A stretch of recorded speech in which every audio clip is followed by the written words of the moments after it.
Hello and welcome to our webinar, Succeeding in BPCI Advanced, featuring CHA Hollywood Presbyterian Medical Center. I'm Michelle Higginson from Avant-garde Health and just wanted to cover a few things before introducing our presenters. Today's audience includes current members of our network, plus individuals who are considering joining, as well as other healthcare leaders learning about Avant-garde for the first time. Regardless of how familiar with Avant-garde or Hollywood our guests may or may not be, it's safe to say we're all united by a common mission to improve the value of healthcare. Welcome to you all, and thank you for joining us. A couple of quick housekeeping items before we begin. Our guests are automatically muted and will remain that way for the duration of the webinar. We have received a few questions that we'll plan to address following the presentation, so thank you for those. If you have a question for one of us at any time, simply type it into the Q&A box in the Zoom toolbar, and we will do our best to get to it in the Q&A portion at the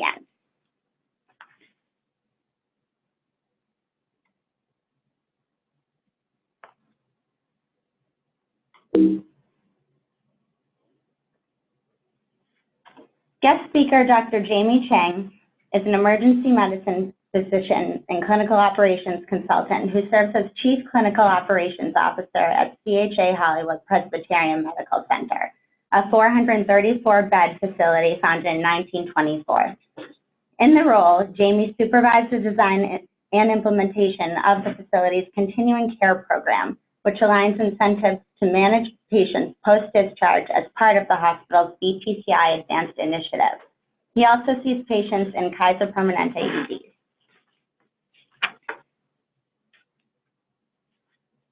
Aditya Govil, AG, joined Avant-garde Health to partner with health systems on their unique journeys to value-based care.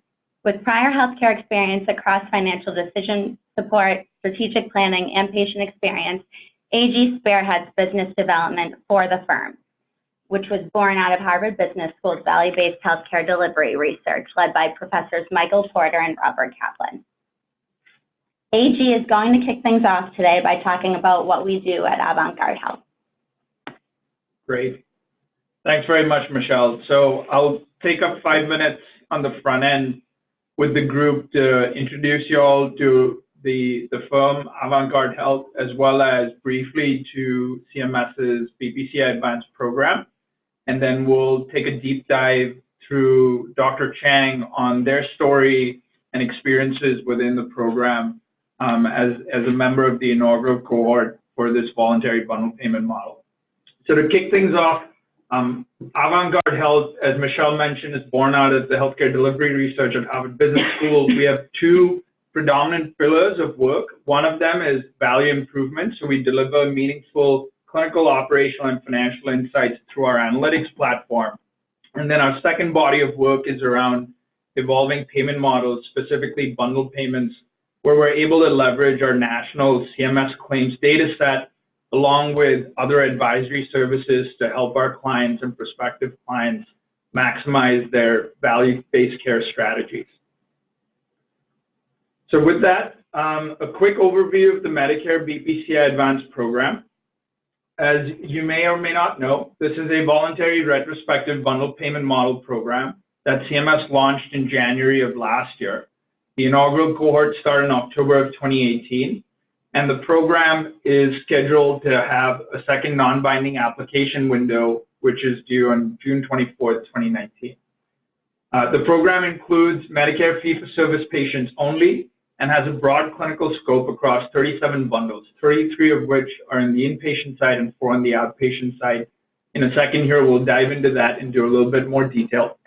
And the bundle payment itself tracks patients on their index admission or procedure in the outpatient setting and extends 90 days after that admission or procedure. So it's certainly one from an episode of care perspective that includes both acute and post-acute care, something that may be a bit unnatural for providers as they think about their strategy today. And from an economics perspective, CMS issues target prices for each specific bundle for individual providers. And really it boils down to if your Medicare spend per beneficiary in a given bundle is less than that target price, then you're scheduled to receive money from CMS, and vice versa as well. This is a two-risk-sided model where participants can receive or owe up to 20% of the total target price that's set by CMS. And specifically, the guidance CMS has provided is that the non-binding applications are due on June 24th. And that really helps providers create the optionality to receive and evaluate their facility's performance in the program. So in September of 2019, CMS will release the final target prices and also give you access to your claims data that you can then use to evaluate which bundles make the most sense for you to participate in. And final agreements aren't due until November of 2019. Officially, the program gets underway in January 2020 and lasts through December of 2023. So to give you a sense for target prices, CMS sets this using your historical case mix index. It also reviews your historical Medicare spending per beneficiary, and then marries those two items with your peer and regional trends. So comparing you to your peers directly as far as spend is concerned, as well as to more general geographical regional trends. And as an illustrative example, where CMS has set a target price of $20,000 per Medicare patient, if you were to spend $16,000 to take care of that patient, you would essentially receive a $4,000 check. And if you multiplied that by your patient volumes, in this case, 100 cases, that's how you would stand to receive $400,000. To give you a quick cross-section of the bundles that are in scope for this program, approximately a third of them span the orthopedics and spine clinical area, a third of them are cardiovascular, and then a third of them are, I guess, in a bucket called all other, but really span infectious diseases as well as medical management diseases. One notable change for those on the line that may be current participants is that those bundles that have an asterisk next to them are actually new bundles as of this new cohort. So specifically on the right-hand side, TAVRs, bariatric surgery, inflammatory bowel diseases, and seizures are new bundles that CMS has added into this cohort scope going forward. So for current participants interested in evaluating these bundles, you certainly want to indicate that interest come June 24th so you have access to CMS's target prices as well as claims data come September. And then additionally of note, you can also see on the left-hand side towards the bottom, CMS has taken notice of the trend of total knee arthroplasties being done increasingly in an outpatient environment. And so now TKAs can be triggered in an outpatient setting as well. So very quickly, before we dive into the specific Hollywood experience in BPCI Advanced, I wanted to provide the group with a quick summary of how target prices stack up nationally. So on the left-hand side, what you see is a large variation in the CMS issued preliminary target prices. This is as of what they released in January of 2019, ranges all the way from $4,913 to $131,259. And then the top three bundles where we see this variation are cardiac valve, combined anterior posterior spinal fusions, and sepsis. And you can see that, for example, for sepsis, CMS issued target prices all the way from $15,000 to about $108,000. So there's a spread of about 7x. So really for a provider that's on the fence about their opportunity in the program, it certainly behooves you to take a look at what the target price you were issued by CMS, as they use 2013 to 2016 data in setting these target prices. So for context, any improvements you'd have made in 2017 essentially would not have showed up in those target prices. Additionally, from a participation standpoint, the first cohort had a unique ability to opt out of the program without penalty. CMS certainly is not going to extend that in the second cohort, but you can see participation remains robust, close to 86% of acute care hospitals continuing on in the program as a good sign for folks taking on risk in such a payment environment. And towards the bottom, you can also see the top 8 bundles that were most popular amongst those acute care hospitals. So certainly a lot of cardiac bundles on there, and then notably sepsis that we're seeing increasingly as a trend nationally.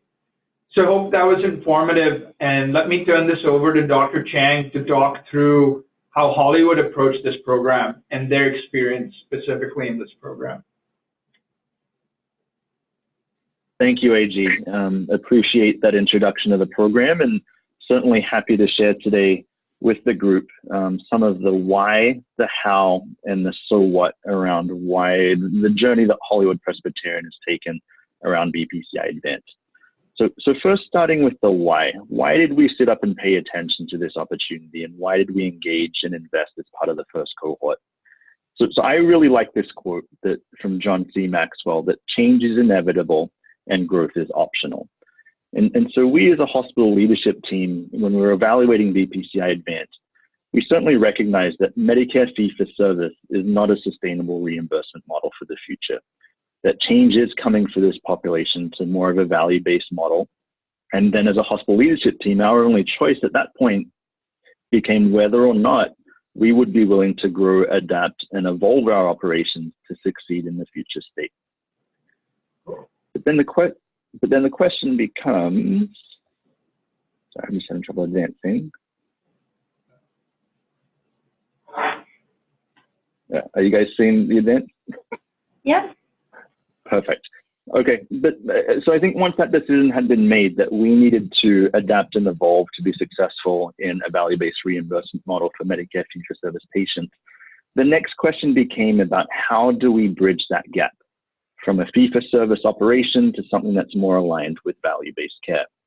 So when I think about a fee-for-service hospital operation, there's a lot of internal focus on the acute inpatient encounter.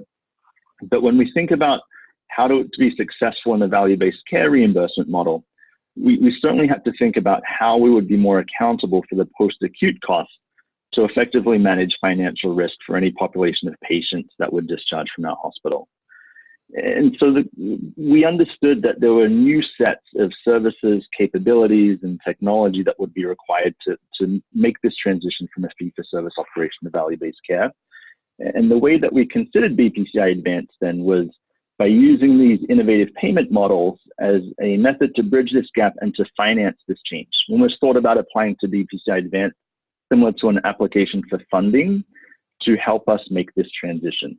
Because the base case that we had at Hollywood is that we did not have any operations set up for managing patients post-discharge.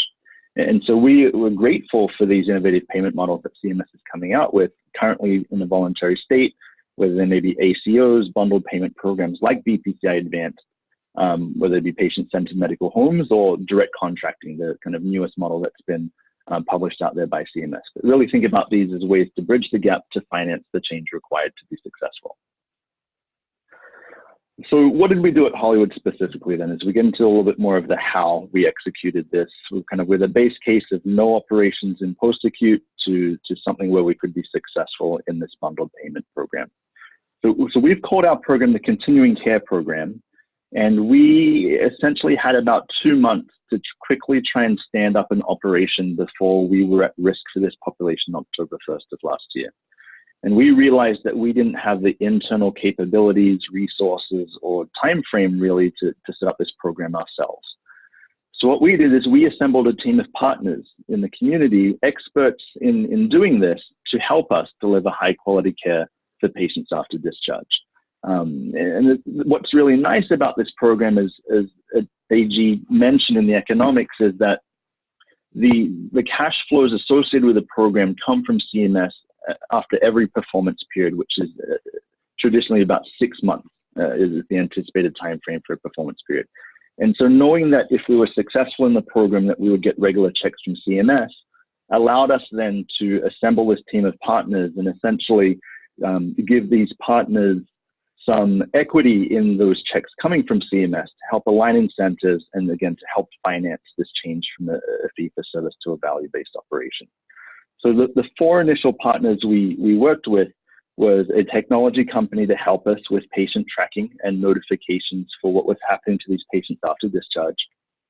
We partnered with a team to provide an on-campus, essentially transitional care clinic for post-discharge care coordination, where this team would essentially provide a PCP equivalent visit to our target patients within 24 hours of their discharge from the hospital.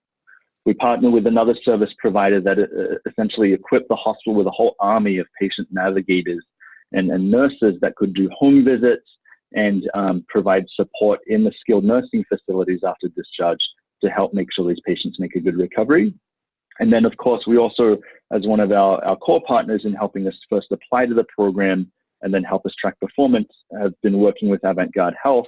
And we really view Avant-garde Health as our comprehensive data and performance management platform. So this is kind of the infrastructure we quickly put into place to help us be ready for the go live October 1st of last year.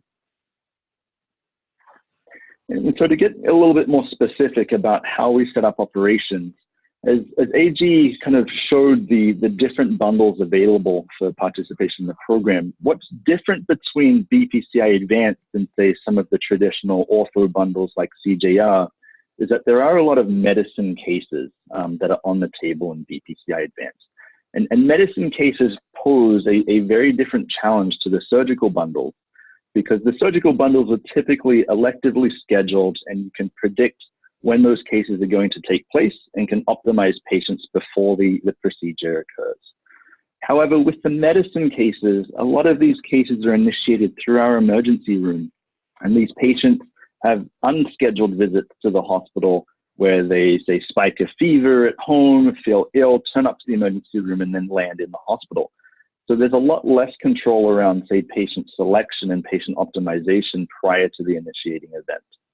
And so we very quickly had to figure out a way to identify these patients early during their anchor stay to then facilitate our ability to proactively engage these patients while they're a captive audience at our hospital, be able to risk stratify these patients, again, once they're ready at the hospital, and then track them after discharge.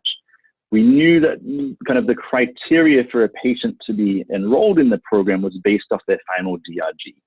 And so when we first started, we did not have a concurrent coding process in place, but we also knew that we couldn't wait until kind of documentation and coding was completed after discharge to identify these patients. So we had to quickly set up a concurrent coding process for Medicare fee-for-service so we could identify with the working DRG which patients were likely to fall into one of these final DRG categories and therefore be included in the bundle so that, again, we could engage these patients while they're at Hollywood Presbyterian. For this program, we set up 3 different customized clinical pathways depending on our assessment of their risk. So the first clinical pathway is what we call the facility-based support. And these patients were patients that we determined would likely require a stay in a post-acute facility after discharge, whether that be a SNF, an acute rehab unit, a subacute unit. So we differentiated those patients from those that we determined were going to be able to go home, because we thought it would be a very different support model. We're in the facility, we would engage our SNFists and essentially manage the SNF days, SNF length of stay to try and reduce cost in the SNF. For the home-based support, we then further risk stratified those by using a modified LACE score to determine risk of readmission, to which patients required intensive support once they returned home versus those that required a maintenance level of support. With the only real difference between the intensive and the maintenance clinical pathways being the frequency with which we would engage with those patients once they had returned home.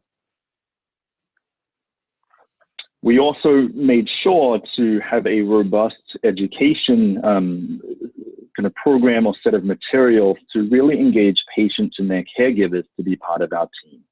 And so on the left here, you'll see kind of a one sheet that we created together with the Health Services Advisory Group to help patients and their caregivers self-identify and kind of create a mechanism for them to provide education around the early signs and symptoms to watch out for if they had been admitted to sepsis. What are some of the early signs of infection that they should be aware of to then notify the continuing care team if they see any of these things.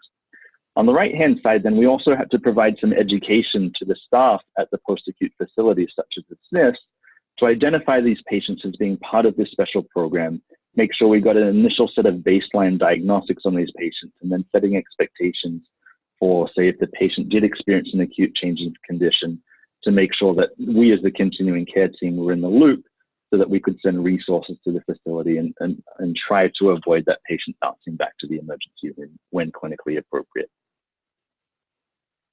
We also created identification badges for our patients, again, to identify them as part of this special program with a whole team rallying support around them for the 90 days after discharge, but also on the back of that card to notify any kind of healthcare provider or EMS and paramedics that if they encounter this patient, to bring them back to Hollywood Presbyterian and to call our triage hotline so that our team would be aware that the patient had a change in condition and could engage that patient. As I've alluded to, we did set up a 24/7 nurse advice line for this particular patient cohort, and we aligned that with a triage protocol where that if the patient or their caregiver or a SNF staff member called the nurse advice line to report that the patient had a change in condition, essentially we had a nurse on the other end that could advise that if they deem the patient really did need immediate care, say within 30 minutes, then absolutely to call 911 and get that patient to the emergency department. But in some of the other cases, say for example, if the patient only needed care within about 4 hours, we were able with our continuing care team to then dispatch a nurse to either the post-acute facility or the patient's home to try and deliver care to the patient at their place of residence. For all other patients, then we were able to schedule a next available appointment either same day or the next morning with a continuing care physician at our on-campus transitional care clinic. So this was a way in which we were really trying to provide hospital-level services to the patient where they were currently or set them up for a close follow-up and try and avoid some of the unnecessary readmissions to the hospital. We also did set up collaborative workflows with our outpatient pharmacy to deliver all kinds of different treatments to patients, again, at their home or at the SNF, including IV fluids, IV antibiotics, pain medications, and antiemetics. So I love to think back on one of our early cases where a patient was discharged from the hospital but was not taking fluids by mouth well at home and had become quite dehydrated. The family member called the nurse advice line and said, "Mom doesn't look so good, and the heart rate's really quick." And after calling the line, essentially what our team was able to do was get a nurse to pick up IV fluids, an IV start kit from our hospital, rush out to the patient's home, start an IV and a line in the patient's home, deliver the fluids, and essentially save a return visit for the patient to the hospital.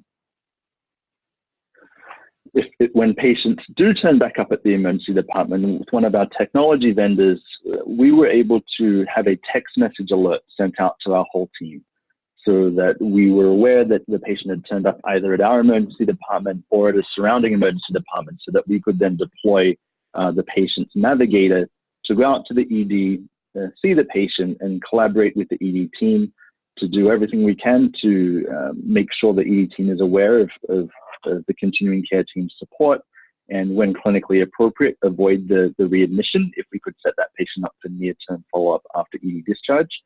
But when the patient did meet clinical criteria for another acute inpatient admission, we then were aware that the patient was in-house, either at our hospital or somewhere else, so that we could, again, collaborate with the team to do everything we can to make sure we optimize that patient's care the next time they left the hospital.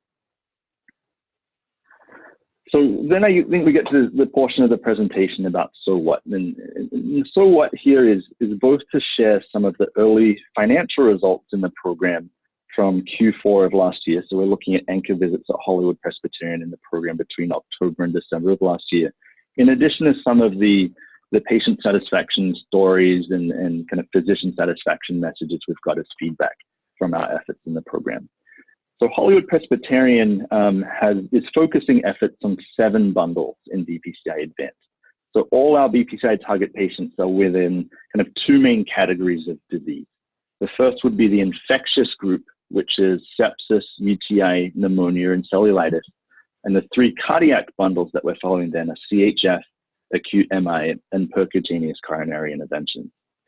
And so across these 7 bundles, for the cohort of patients that initiated an anchor stay in Q4 of last year, we've seen the 30-day readmission rate decrease from 28% in 2017 down to 18% for these patients that were seen in Q4 of last year. knowing that this program has a 90-day risk window post-discharge, we also looked at the 90-day readmission rate. We're in 2017 for these 7 bundles, that was 40%, and we've seen some initial results here, getting that down to 31% for the visits in Q4 of last year. So what does this all translate into from a financial standpoint for this particular program? So if we take a closer look at sepsis specifically, which is our highest volume bundle, we think about the reconciliation payment from CMS as being a function of 2 things.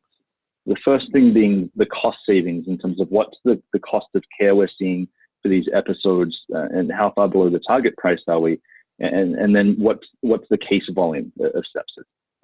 So from the cost savings standpoint, we're coming in, again, looking at the cases from Q4 of last year, we're coming in 13% below the target price issued by CMS. And what's driving that is really this reduction in the 90-day readmission rate, but also a reduction in post-acute facility utilization. And we've realized a 16% reduction in post-acute facility utilization for this cohort. In terms of case volume, it's been very interesting that we've tracked essentially a 17% growth in sepsis cases.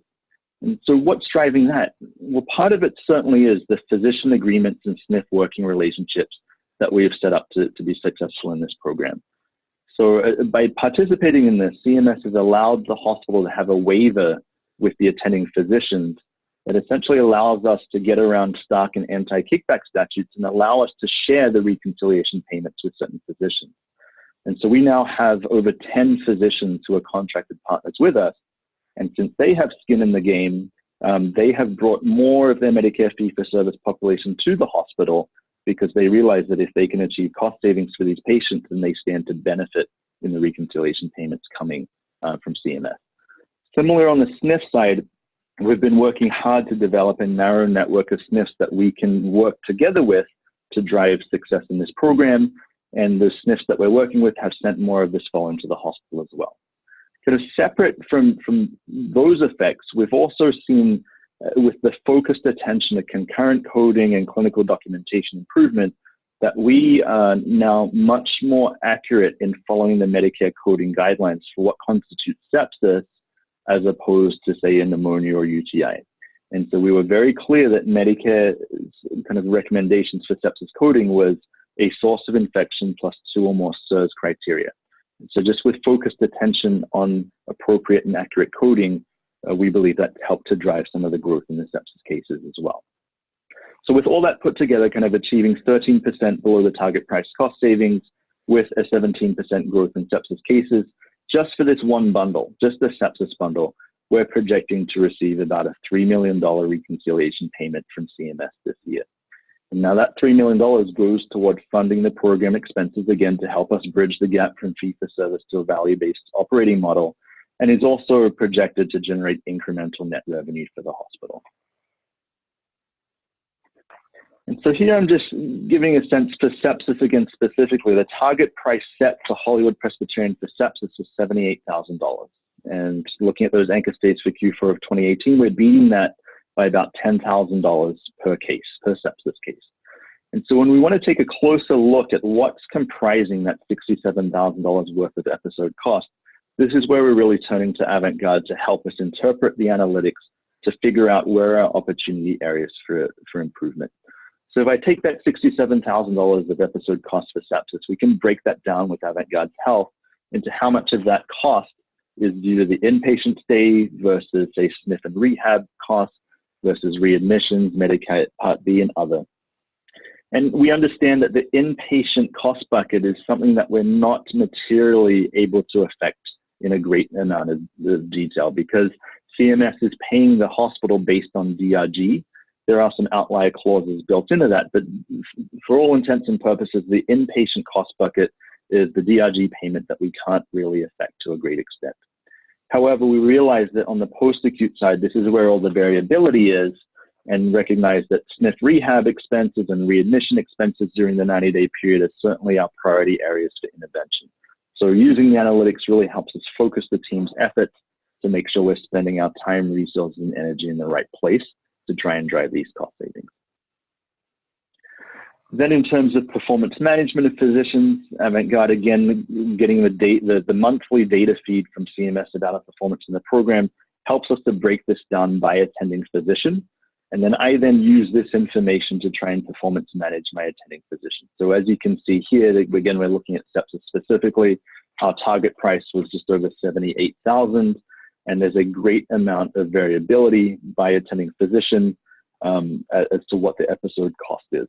So certainly those three physicians at the bottom of this graph, where their patients are costing anywhere from $120,000 to $133,000 per case. I am in the position of having a fact base to have informed conversations with these physicians, not necessarily to berate them, but more about how we can use the continuing care team's resources to best support them in trying to get the cost of care down. So beyond the program's financial impacts, there have been many additional positive effects, both for patient-physician satisfaction and for our publicly reported quality measures. So I'll start on the left side of this slide, where the overall message or the headline here is that patients and physicians are grateful for the additional support being provided by the hospital. So I've just got a quick photo here to show some of the leaders of the program representing our vendors, our case managers, our navigators. But some of the comments we're hearing are just great to hear. So for example, a BPCI patient in our program mentioned, look, I am so thankful for the triage line. They responded very quickly and sent a nurse to my home to take care of me. Another patient mentioned that we are grateful to be recipients of this program. There is no additional cost for the patients to be part of this. And this patient said the program's attention to me especially complements and supplements the care I receive from my primary doctor. And then one of our participating physicians said, look, I appreciate the extra support to help me monitor and take care of my patients.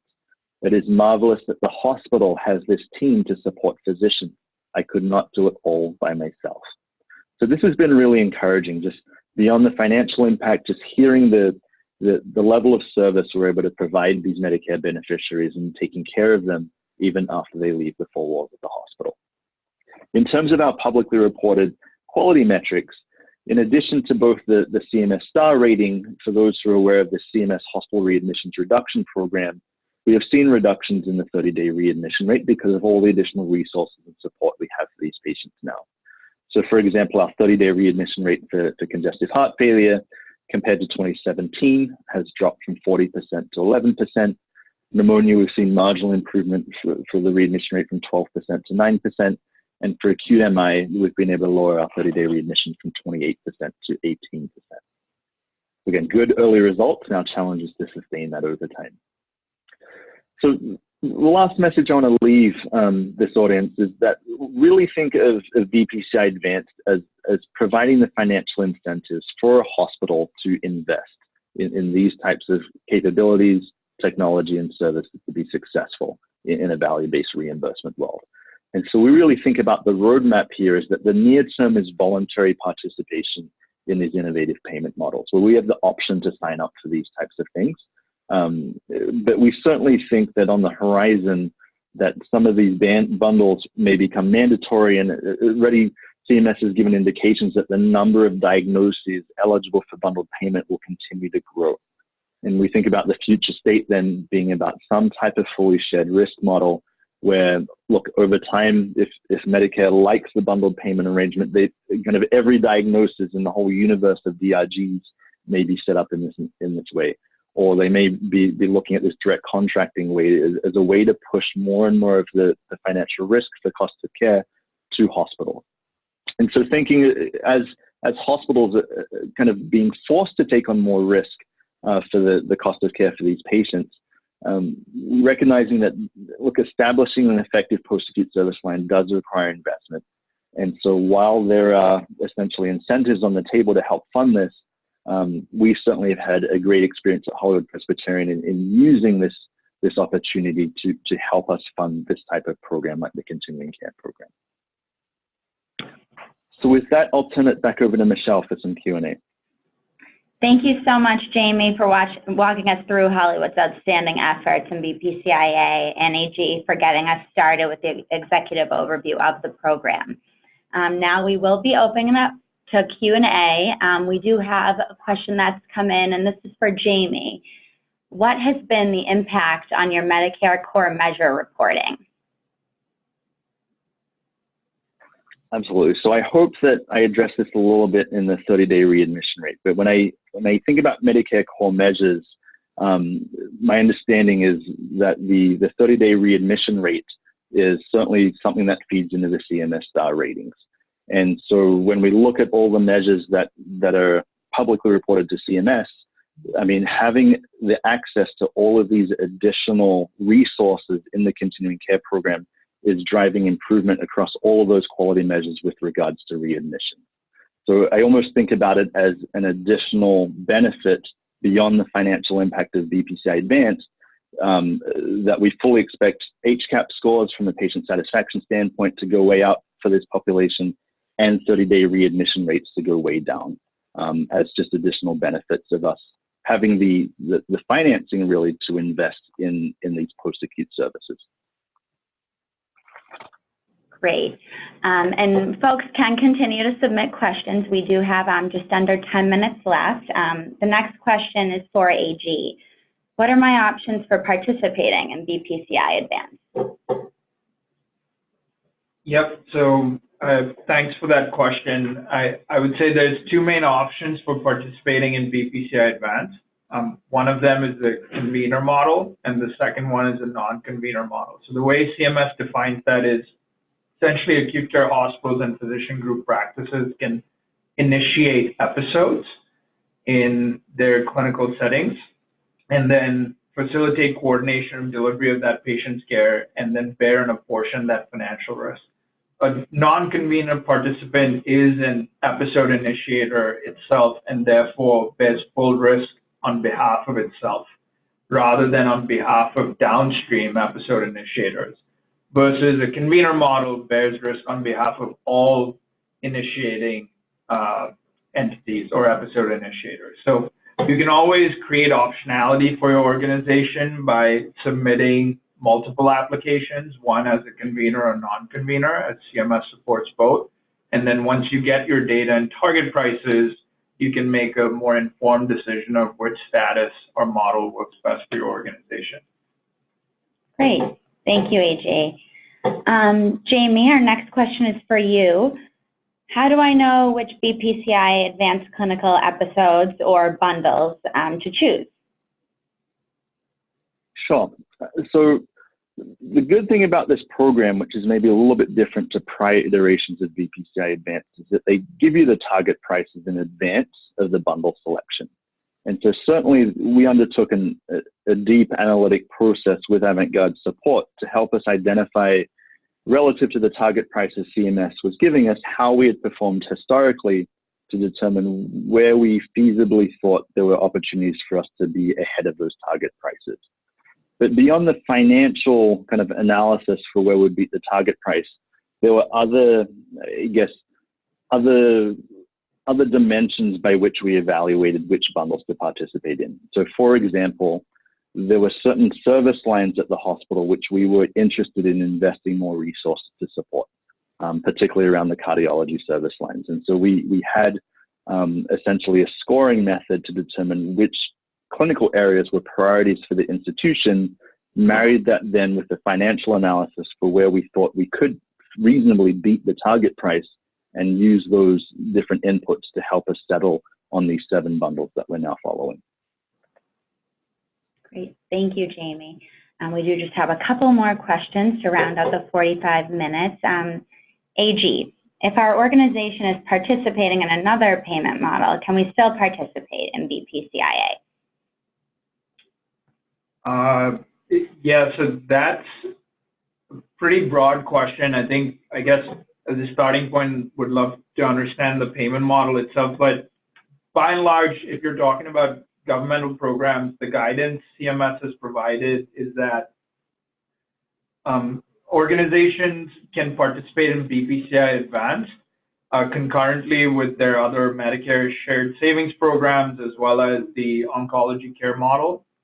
However, CMS does carve out those Medicare beneficiaries that may already be attributed to an organization's next generation ACO or an organization's participation in track 3 specifically of the Medicare Shared Savings Program. And that's because of the way that model is set up from a risk profile perspective and its overlap with BPCI Advanced. And then additionally, on a bundle level, less so program level in some ways, for the major joint replacements of the lower extremity, those providers that have continued participating in CJR will be excluded from that bundle specifically in BPCI Advanced. But outside of those, I guess qualifications, really providers are open to participate in BPCI Advanced. CMS sees this as the path forward, as all previous BPCI models really are leading to this road. Thank you. The next question is for Jamie. How do you get physicians and SNFs to work with you in the program? Sure. So it certainly helped that CMS has provided waivers to incentivize physicians and post-acute facilities to work together with a hospital to drive success in this. So for physicians specifically, the ability for physicians to share in the cost savings that are paid, again, on a regular basis from CMS every 6 months has helped to get physicians incentivized to both bring volume to the hospital and also to work with the continuing care team to drive cost savings after discharge. Again, we haven't necessarily asked physicians to do more work because the hospital has invested in the resources to support these patients. It's more a matter of, hey, physicians, do everything you're currently doing, but work together with this team and hear their recommendations. And if we're successful together, then for your population of patients, you can anticipate sharing in the cost savings generated and paid from CMS. For SNFs, it's been a little bit different, where this has really been a volume play for SNFs as opposed to wanting a piece of the cost savings specifically. Because as you can imagine, one of our initiatives in the post-acute space is to reduce SNF days, reduce SNF length of stay, which has a revenue impact for the SNFs. But even if we reduce SNF days for these specific patients, the SNFs have been much more interested in developing the working relationship to get more additional patient volume from the hospital. You know, the hospital is a big feeder of a lot of SNF volume. So even if they're losing some SNF days for these specific patients, if they can get more volume from the hospital, then this is a pure volume play where they think the overall SNF days will go up for them, for the whole population of patients coming from the hospital. So I've actually been quite surprised. We've had a long line of SNFs knocking at our door, trying to figure out how they can get in on this program with us and establish good working relationships.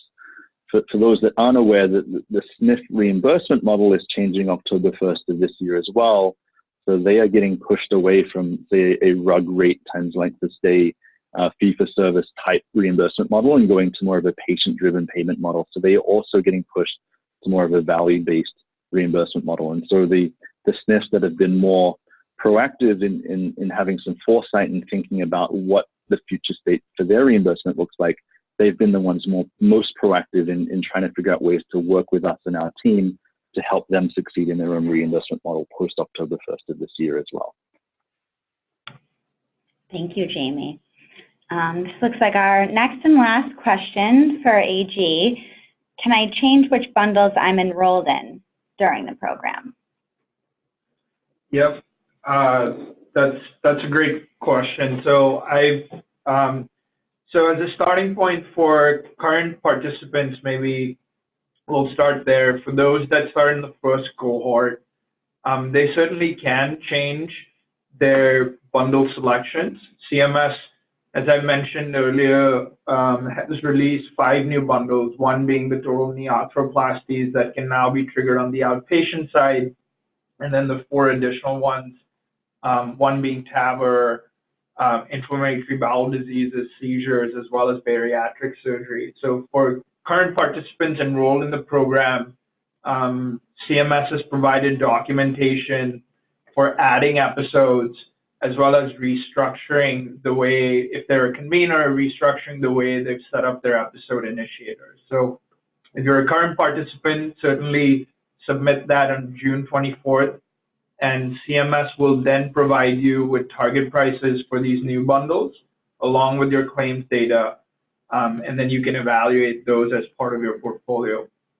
At the same time, for all participants going forward, CMS does provide the ability for you to reevaluate your bundle selections every year, since that's when CMS will also issue new target prices for the year coming ahead. So certainly participants have the ability to do that throughout the life of the program.